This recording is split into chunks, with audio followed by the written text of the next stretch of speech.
Hello,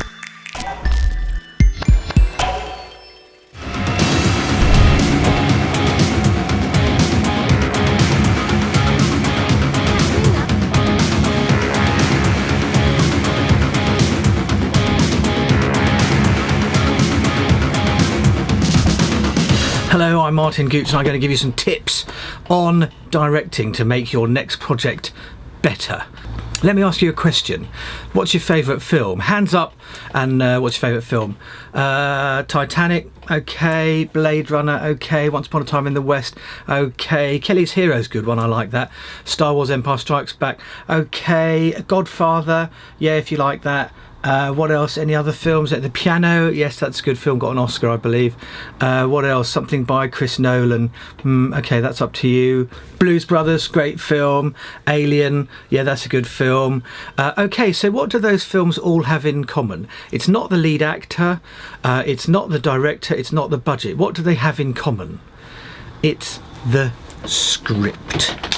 Script. The script is the most important part of your film, and often it's also one of the cheapest parts, because if you're the writer director, you're paying yourself nothing. Just write it, and once you've written it, the most important thing about screenplays is leaving them alone. I honestly suggest once you've written it, whether it takes a day, a year, 2 years, 6 years, then when you've finished it, walk away, go on holiday, print it out, leave it alone, and then come back to it after 3 or 4 days or a week, and it will be like someone else has written it, because you will have forgotten loads of nuances in it. And then get some actors and read it out loud. Now with Zoom and Skype and everything like that, you can do it online. We had a read through of my latest project the other day. It took 1 evening to organise. So the fear of organisation is often something that puts directors off doing something, but have a read through with actors, not your friends, with actors, or maybe your friends who are actors, but actors. And what a read through will do is, first of all, you'll hear it, and quite often when you hear a screenplay, you'll notice repetition, or when it's boring, or when it's too complicated and no one understands what's going on, or if the dialogue is too long. And all those things, sit down straight away, fix, change them. Your script is better, because the whole point is, the better your script is, when you start filming, your film will be better. You don't want to fix errors in your script on set. You don't want to fix errors in your script with the actors arguing about dialogue on set, and you don't want to fix errors in your script in the edit, when you edit the whole thing together and you go, oh my god, in that scene we've said exactly the same thing as in that scene. One of those scenes has to go, but that could be a terrible, and you think, oh, I'll bring them together, but they might not work because they may be different continuity and they may have different clothes on. Script. Also, the other important thing about script, structure. So important to keep a film interesting. There are books and books and books written about it, so I'm not going to talk about that now. But number one, get your script as good as you possibly can before you start pre-production. Not before you start shooting, before you start pre-production. Because if in one of your scenes in your script you have to have a particular costume, and then your wardrobe person or you go out and get your costume, and then in the final draft of the script you don't have that costume because that scene's been cut or changed, then you wasted all that time. Script is the most important thing. Okay, on set. When you're a director on set, you have 5 main tasks. 2 of them most directors completely forget about. The first one is directing the actors. That's your principal job, is to get the performance out of the actors. Now, directing actors.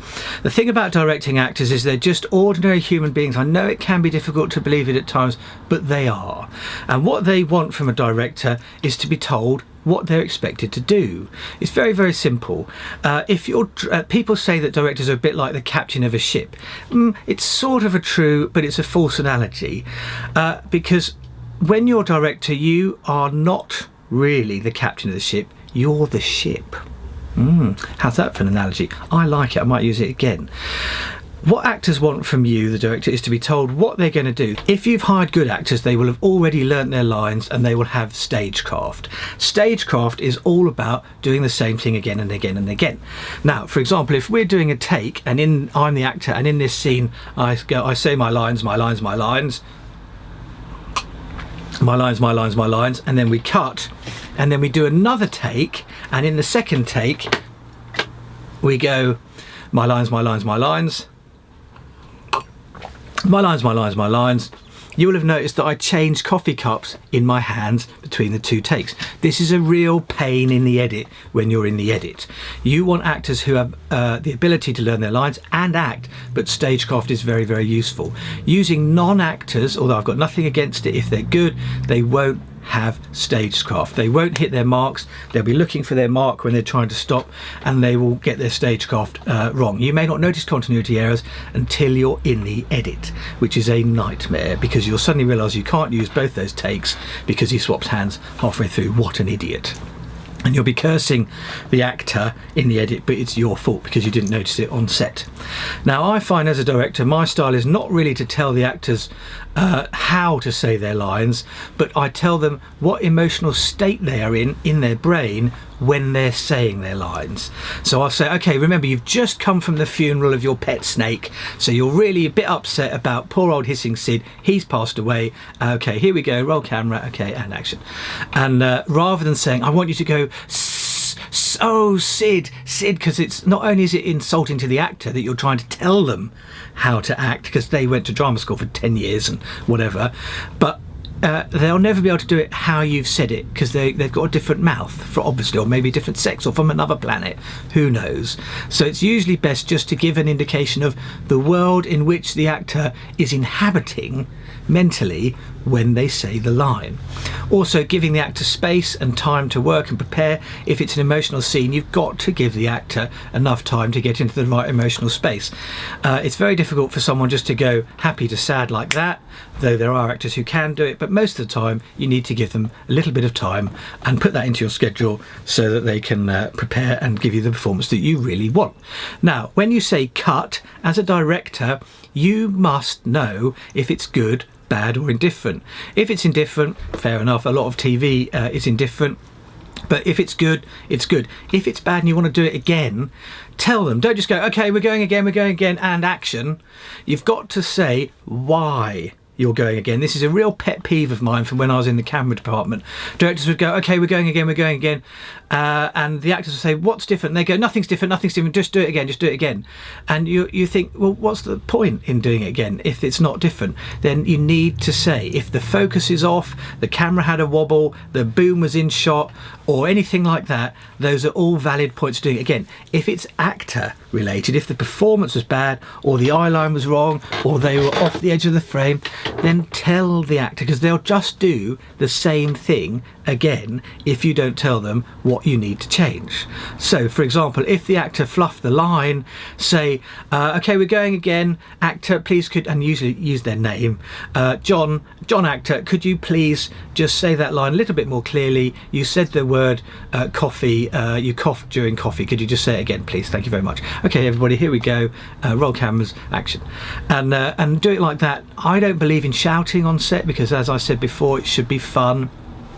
But I do believe in keeping it contained and keeping it running. When it stops and everyone's standing around for coffee, always have a look around and think, why are we all standing around for coffee? Because people will just stand around and wait until you tell them what to do. You'll have actors in a little conclave of actors standing around by the coffee machine talking about the last thing they're on and whether they've ever met Tom Cruise, and you'll have the camera department talking about the James Bond film they really wanted to work on, and everybody talking about their things, and you'll be standing there going, why aren't we working? What's happening? What's the hold up? And everyone go, oh, sorry, there's no hold up, we're all waiting for the other department.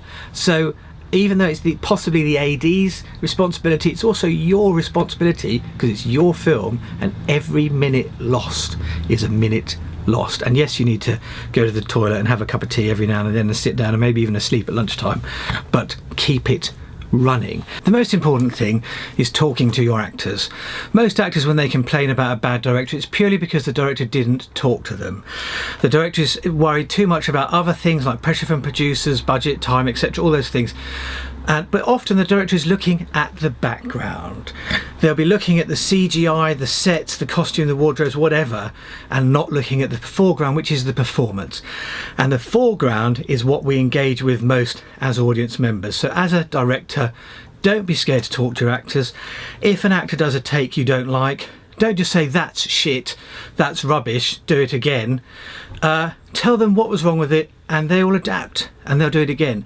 If you do more than 6 takes for anything, something is wrong. And it's too complicated, it's too difficult, there's too many camera moves, the focus is too difficult, or the actor isn't up to it, or you've given the actor too many directions. You can over direct.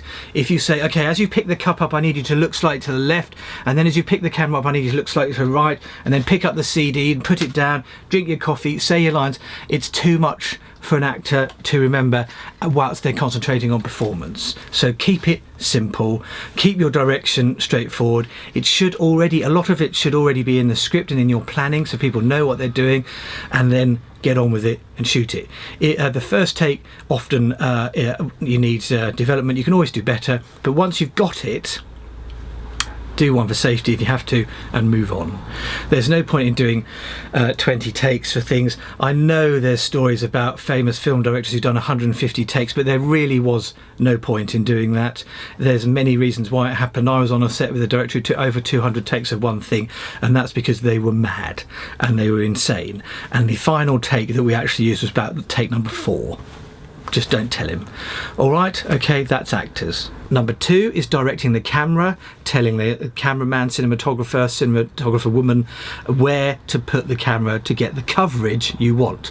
Now, there is a difference between coverage and shooting cinema. Shooting coverage is just covering the actors or the action. So if a car's driving along, we just stick a camera there and the car drives along. That's not cinema.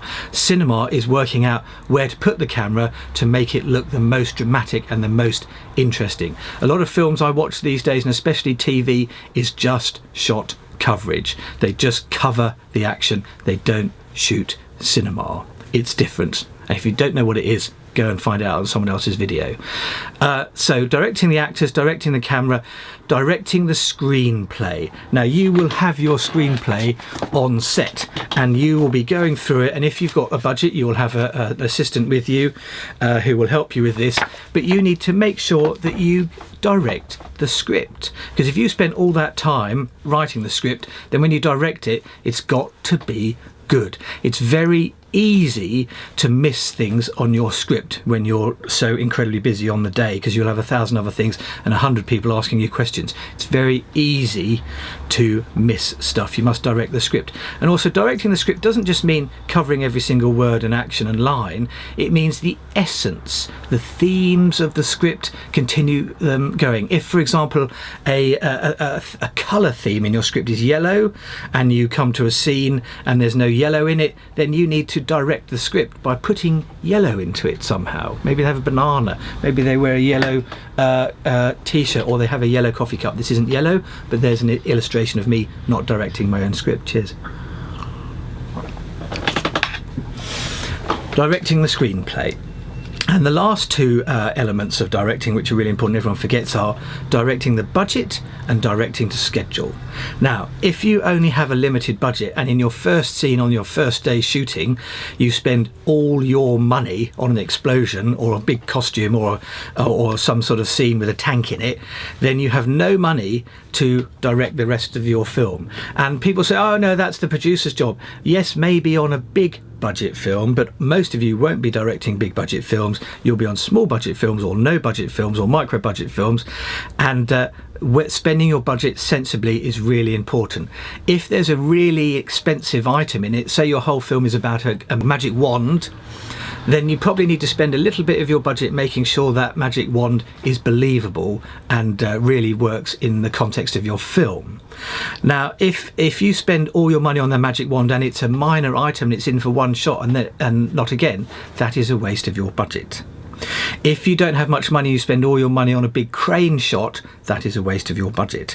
If you don't have much money and you spend all of your money on a famous actor who's only in it for 1 second, that is probably a waste of your budget, unless they're going to tweet all the time about your film. And trust me, 99% of the time they won't, because by the time your film comes out, they'll be on not the next film, but the film after the next film, and they will have forgotten all about your film. They'll be glad to see their name is in IMDb again. They'll be glad to see their name on a poster, but mostly they'll just be happy the film is complete and they'll have moved on, because they'll have other commitments by that point, and also probably someone paying them more to do something else. And lastly, directing to schedule. It's so important. It's so important. Plan. As a director, when you turn up on set, after you've had your cup of tea or coffee or whatever you have, vegan tree juice, I don't know, once you've had your vegan tree juice and you're on set, you must know what you're going to do. Before I was a director, I was a camera assistant at First AC, focus puller for a long time, and I was amazed at how many directors would walk on set and not know what they're going to do. They would spend 1, 2, 3, 4 hours standing around not knowing what to do, saying, so what are we going to do now? What's happening? This should never ever happen. Especially if it's your own film and you spend your own time and your own money, you must be prepared to shoot the second you walk on set. Obviously it takes time to set cameras up, get actors into wardrobe, makeup, and then once they're all on set, read through the script. I just say, let's have it. Okay, everybody, let's have a read through. We'll go through, we'll run lines to make sure everybody knows all the lines, we know the action, and then we'll start to block it. Blocking it is working out where your actors are going to stand, or where they enter this frame, leave the frame, and how they do their performance. Once you've blocked it, blocking can take a long time, but it is part of the process. Otherwise, you just have two actors standing there, they face each other, say their lines, and walk out. Very boring, very theatrical, and you see that a lot in directors who are not very good or at the beginning of their career. Two actors just stand there like that and talk to each other, and then one of them will go. It's really boring, and if that's happening, you might as well just go to the theatre and watch that. I'm not demeaning theatre, I'm just saying it's a different medium. Cinema is all about moving. It's all about movement, because we can cover it from every angle, and now with drones and cranes and all sorts of things, you can shoot from above and below, and GoPros, you can stick the camera in your mouth or on your t-shirt, on your head, and get a POV. Be creative, but be creative before you get on set so you know what you're doing, because every minute lost is a minute lost. Time is our greatest ally, but is also our greatest foe. Schedule, and once you've got it, keep to that schedule. Every single shot in your movie does not have to look fantastic, and if it does, people will come out and go, oh my god, it was all fantastic. But if you make every shot every now and then super fantastic, people will come out and go, oh my god, that scene with the shed or the socks or the snow or whatever it was amazing. If you keep it too beautiful, honestly, people will wash over them. If you keep it slightly beautiful and then very beautiful, they'll pick up on that. And if it looks rubbish the whole time, people will just say it looked rubbish the whole time. But it will look rubbish because you didn't plan it. Also, when you're on set, you should be having fun. It'll be stressful, it'll be exciting, it might be the first time you've ever done it in your life, or the 100th time you've done it in your life, but you must have fun. It's such a difficult career to get into, it's such a difficult career to make money out of. When you're there, take a moment. When everything's being set up, when they're laying a track, or the actors are rehearsing, or they're building a set, just stand there for a second, look around, take it all in, and think how lucky you are to be on that set, and how exciting it is to have achieved this incredible ambition of being director on a film. Your film, somebody else's film, a TV show, commercial, doesn't matter. When you're on set, take that moment, just a few seconds, just to appreciate how wonderful it is to be directing moving pictures with wonderful actors and wonderful crew. I'm Martin Gooch, and these are my hints on making movies. Thank you very much.